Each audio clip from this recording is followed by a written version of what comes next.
Voilà, bonjour, on est de retour sur ce beau plateau dans notre émission La Bouche, émission d'animation d'antenne libre. Vous êtes en train déjà de voir à ma gauche, nous avons le directeur général des centrales télévision. Il s'appelle M. Trésor Muntu. Il n'est pas à présenter, à qui j'ai dit bonjour et bienvenue dans notre émission. Bonjour et merci M. Salem Kanyembo de me recevoir ce matin dans les dessous des cartes. Merci. Nous allons juste prendre 3 questions avec vous, monsieur le DG. La toute première question, vu que nous allons et nous courons derrière les temps, est-ce qu'il y a des informations qui circulent sur les réseaux sociaux, bel et bien, accusant Dani Banza de procéder par un enrichissement illicite au nom et pour le compte du président de la République? Est-ce que vous, monsieur Trésor, vous confirmez ces allégations? Merci beaucoup, Monsieur Salem. Je suis bien évidemment sur ces plateaux dans le cadre d'éclairer la lanterne de la population pour ce qui concerne cette rubrique essentiellement liée au-dessous des cartes pour ce qui concerne certaines initiatives politiques, certaines démarches. C'est aussi une rubrique de votre tam-tam matinal, La Bouche, où on est censé éclairer la lanterne. Aujourd'hui, cette question que vous avez évoquée, qui concerne beaucoup plus des informations qui circulent sur les réseaux sociaux, faisant état des accusations proférées à l'égard de monsieur l'ambassadeur itinérant du chef de l'État, l'excellence Dani Banza Maloba, d'être l'homme qui est en train de fabriquer de l'argent pour les comptes du chef de l'État en procédant à la vente des carrés miniers. C'est un certain Tousseme Oukweli, je pense que c'est une page Facebook qui est en train de propager de telles informations qui se retrouvent dans plusieurs groupes des différents réseaux sociaux au niveau de la montagneuse ville d'Elikassi, mais également à la République démocratique du Congo. Ce qui est vrai que actuellement, le chef de l'État est en train de batailler dur pour essayer de sortir la population RD congolaise du gouffre dans lequel cette population a été plongée pendant plusieurs décennies, de par la mauvaise gouvernance que la République démocratique du Congo a connue par le passé. Aujourd'hui, le chef de l'État s'est fait entourer des hommes. Certes, il y a certains qui ne sont pas capables de pouvoir l'aider à relever les défis, mais d'autres œuvrent de la meilleure façon et font de tout leur mieux pour que la République démocratique du Congo puisse sortir de ces gouffres. Et parmi les personnalités qui aident réellement les chefs de l'État, c'est comme l'ambassadeur itinérant Dani Banza. En parlant de l'enrichissement, moi je pense que la personne s'est beaucoup plus trompée. Pourquoi? Parce que Dani Banza Maloba n'est pas de ces acteurs politiques qui font ou qui sont allés dans la politique pour s'enrichir. Il y a très peu d'acteurs politiques que nous avons dans ces pays qui étaient d'abord extrêmement riches avant de faire la politique. En l'occurrence, Dani Banza Maloba. L'homme de Dani Banza Maloba, c'est un secret de polichinelle pour tout habitant de la montagneuse ville d'Elikassi et tous ceux qui l'ont connu de par le passé. Il y a certains qui ont vécu avec lui à Lubumbashi, à divers endroits de la République démocratique du Congo. On vous dira que cet homme est devenu millionnaire à l'âge de 28 ans. Il ne faisait pas encore la politique. Même nous déjà nous le connaissons. Il ne faisait pas encore la politique. Alors, l'homme, quand il a commencé la politique, il a brillé de par les actions sociales.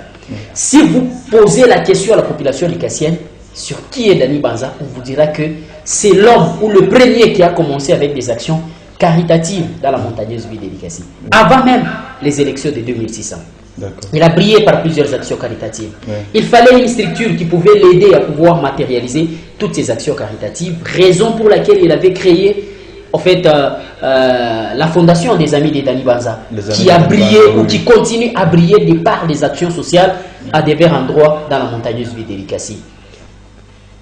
Il y a eu l'avènement des nouveaux riches autour de l'actuel régime. L'Église catholique l'a décrié. Il y a des gens qui se sont enrichis de manière illicite. Alors que lorsque le chef de l'État est arrivé au pouvoir, ces gens-là n'étaient encore comme M. Salem Kanyembo et comme M. Trésor Muntu.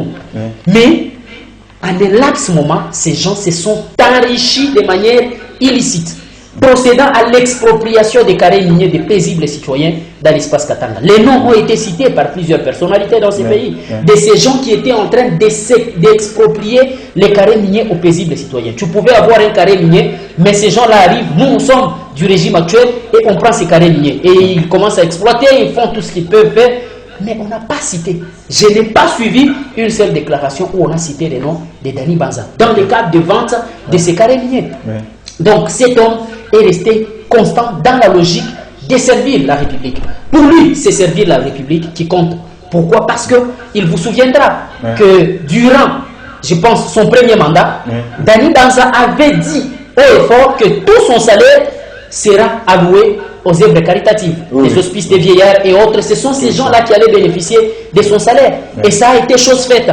En 2011, Dani Banza Maloba, du premier mois jusqu'au dernier mois de son mandat, c'était beaucoup plus lié aux actions caritatives.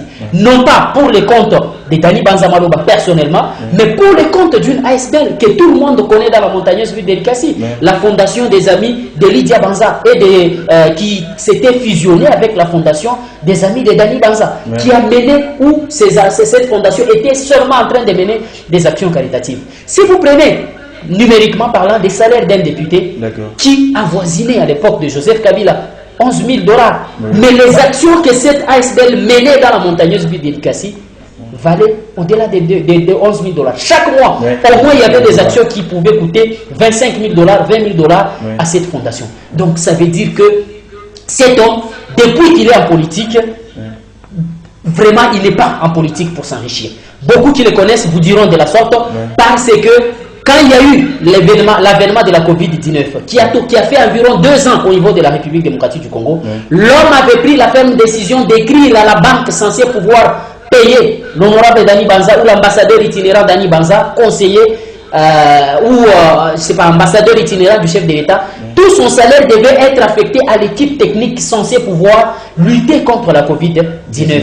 Donc c'est ce qui a été chose faite pendant 2 ans. Je ne sais même pas jusqu'à présent s'il a déjà pris la ferme décision de commencer à récupérer son salaire.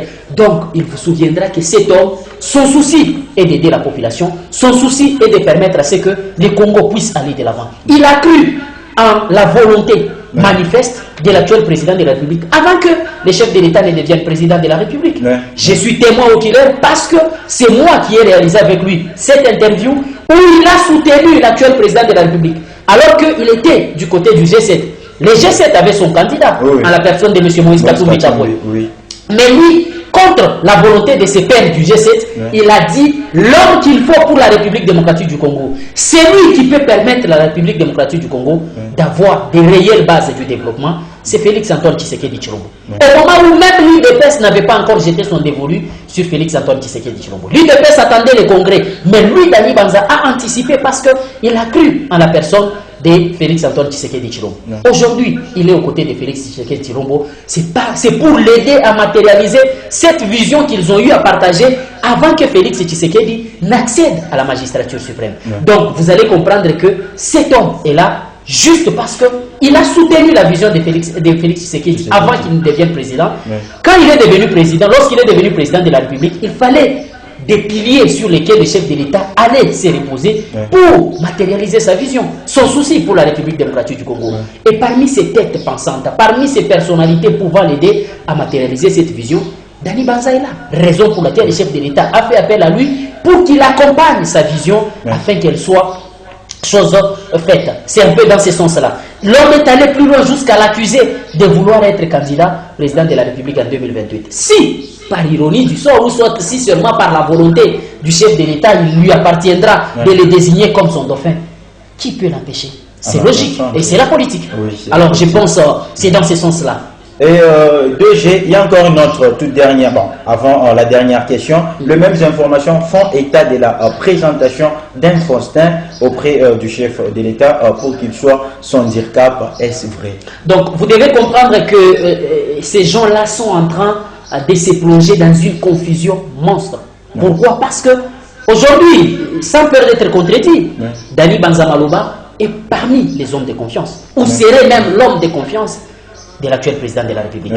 Alors, étant l'homme de confiance du président de la République, je suis sûr et certain que c'est logique. À chaque fois que le chef de l'État peut-être a besoin de prendre une importante décision, il fait recours à ses hommes de confiance.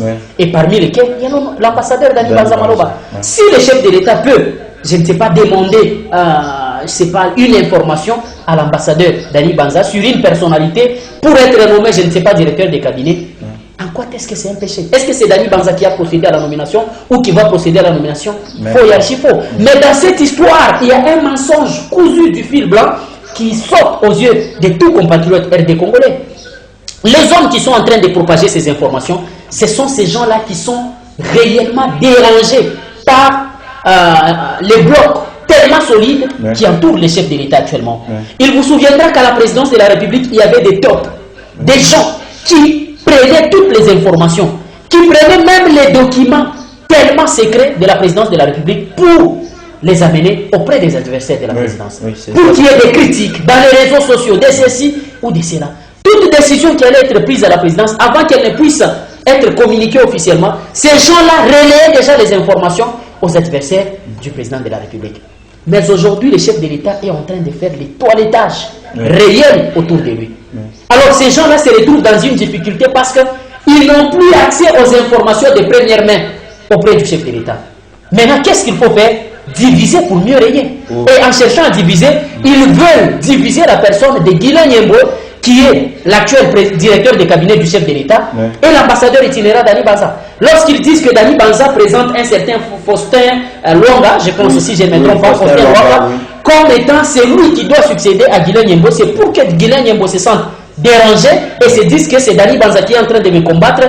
Et lorsqu'ils seront divisés, lui va jouer sa partition parce qu'il va commencer à exploiter les directeurs de cabinet. Or, ce sont des informations erronées et déniées peut-être de leur sens. Donc, si on peut aller dans cette logique-là. Donc, vous voyez, donc, ce sont des gens en mal de positionnement. Ils se rendent compte que Félix Tshisekedi a découvert toutes les tops qui étaient autour de lui et les a écartés de son cercle, et ils veulent créer d'autres pour qu'ils puissent commencer à récupérer les informations de première main. Rassurez-vous que Félix Tshisekedi va déjouer leur plan. On se rassure, comme on vous l'avait dit, monsieur le directeur général des centrales télévision. Et enfin, la dernière question, toujours monsieur Dani Banza Maloba, on l'acquise. Aussi déconseiller le chef de l'État de se rallier à la Chine et à la Russie. Est-ce vrai toujours? Vous allez comprendre que la personne qui est en train, ou les gens qui sont en train de relayer ces informations, n'ont qu'un seul objectif qu'ils poursuivent. Combattre le chef de l'État. Combattre le chef de l'État dans quel sens? Mon frère, vous êtes sans ignorer qu'il y a une situation désastreuse à l'est de la République démocratique du Congo. Nos frères et sœurs sont tués à longueur de journée, décapités. Vous arrivez comme ça, les rebelles font incursion chez vous à la maison, ils vous prennent, hommes, femmes, vos femmes à vous, ou vos sœurs à vous, violées devant vous. Mais déjà c'est la guerre. S'il vous plaît, on prend, tu es en train d'observer ta propre mère être violée par les militaires, les rebelles, sous ton nez. Tu es en train de voir tes frères tués devant toi. Tu es en train de voir les membres de ta famille décapités comme des animaux devant toi. Par qui? Par les rebelles. Les gens qui vivent à l'Est vous souffrent de manière sérieuse. Ça, je peux vous l'assurer. Ils souffrent sérieusement de par cette guerre qui a fait des décennies à l'Est de la RDC. Aujourd'hui, nous avons un chef de l'État déterminé. Lui qui a dit qu'il est prêt à tout faire pour mettre un terme à la guerre qui sévit l'Est de la République démocratique du Congo. Il est prêt à tout pour mettre un terme à cette guerre. Il est en train de se battre, bec et ongle. Tous les moyens sont bons pour les chefs de l'État pour que cette guerre puisse prendre fin. On n'a jamais connu autant d'efforts que ce chef de l'État a conjugué, juste pour ces petits temps où il a passé au pouvoir en République démocratique du Congo. Et il y a des avancées significatives. Pas plus tard que hier, j'ai lu quelque part que Paul Kagame a lancé un message à la population de la ville, je pense, si je ne me trompe pas, de Gisenyi, leur disant que aucun militaire, aucun rebelle qui a la vision de déstabiliser la République démocratique du Congo ne peut trouver refuge au Rwanda. Ça veut dire que la diplomatie du chef de l'État produit des résultats. On a vu Anthony Blinken venir en République démocratique du Congo sur des questions d'insécurité dans la partie est de la RDC. Parce que la diplomatie du chef de l'État produit ses effets. Ça paye, ça paye. On sent les États-Unis dérangés par les rapprochements que le chef de l'État veut établir avec les Russes pour en finir. Le chef de l'État n'établit pas les relations avec les Russes parce qu'il a une dent contre la communauté internationale. Non. Contre les Occidentaux, non. C'est juste parce qu'il a besoin de mettre un terme à la guerre de l'Est. Je vous assure qu'aucun parent au monde, les gens qui sont en train de relayer les informations tordues à l'égard du chef de l'État, comme quoi il est en train de parrainer cette guerre parce qu'il ne veut pas que les élections s'organisent, ils disent tout faux. Aucun père ne voudra que ses enfants puissent mourir pour que lui puisse se faire de l'argent.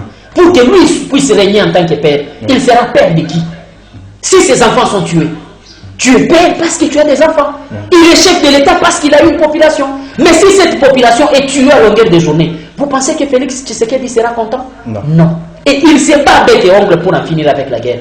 Les tireurs de ficelles, les gens qui sont en train d'instrumentaliser cette guerre, qui se font des millions, des milliards en tant que X, Y personnes pour venir soudoyer la population afin d'être cotés comme les meilleurs politiques qui font des actions à hauteur de milliards, des millions et autres au niveau de la République démocratique du Congo. Ces gens-là qui sont en train de financer cette guerre sont mécontents de la diplomatie agissante du chef de l'État, des efforts que le chef de l'État est en train de conjuguer pour en finir avec la guerre, raison pour laquelle ils veulent diviser le chef de l'État des Américains. Le chef de l'État est en odeur de cet été avec les Occidentaux. N'empêche qu'ils fassent recours à la Russie pour en finir avec la guerre de l'Est. Les intérêts sont les maîtres mots de chaque relation. Si on a des relations avec les Américains, qu'est-ce que les Américains nous donnent? Est-ce qu'on a réussi à mettre un terme à la guerre de l'Est avec les Américains? Même pas. Non. Si les Russes peuvent nous aider, c'est aussi un moyen qu'il faudrait exploiter. Parce que le souci du chef de l'État, c'est d'en finir avec la guerre. Il a dit lui-même qu'il aura échoué son mandat s'il ne mettait pas un terme à la guerre de l'Est. Est-ce que vous croyez, vous espérez avec la coalition RDC russe que la guerre sera terminée du côté Est?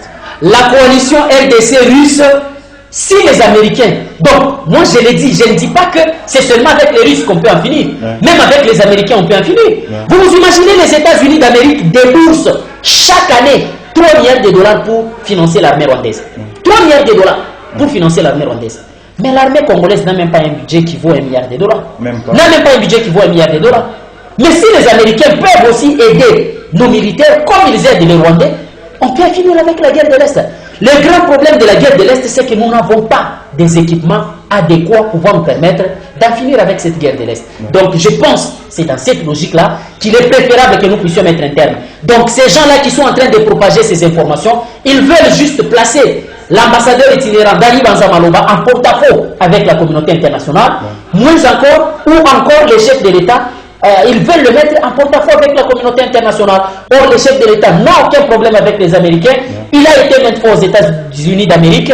Il a sollicité l'aide des Américains qui peinent à venir, mais la population congolaise est en train d'être tuée à longueur de journée. Il faut une solution. En tant que père de famille, il a fait recours à la Russie. Ces gens-là qui vont jusqu'à dire que c'est Dani Banza qui est en train de donner des carrés miniers aux Russes, aux Chinois ou aux Indiens, sans donner de précision, c'est parce qu'ils savent que la Chine, la Russie, l'Inde et les Liban, ou je ne sais pas moi, les Libanais, seraient peut-être en porte-à-faux avec la communauté internationale ou les Occidentaux. Voilà pourquoi ils sont en train de vendre cette mauvaise image de l'ambassadeur itinérant Dani Banza-Maloba. Donc, c'est faux et archi faux. Tout ce qui est relayé dans les réseaux sociaux, s'ils disent que Dani Banza est en train de vendre les carrés miniers aux Chinois, aux Indiens, aux Russes, tout ça, qu'ils donnent des preuves adéquates, qu'ils donnent les endroits, les documents dûment signés par Dani Banza, comme quoi ils vendaient les carrés miniers. Or, il y a tout un ministère qui s'occupe de cet aspect des choses. Donc, il est préférable d'éviter cette politique sale, cette politique qui n'aide en rien.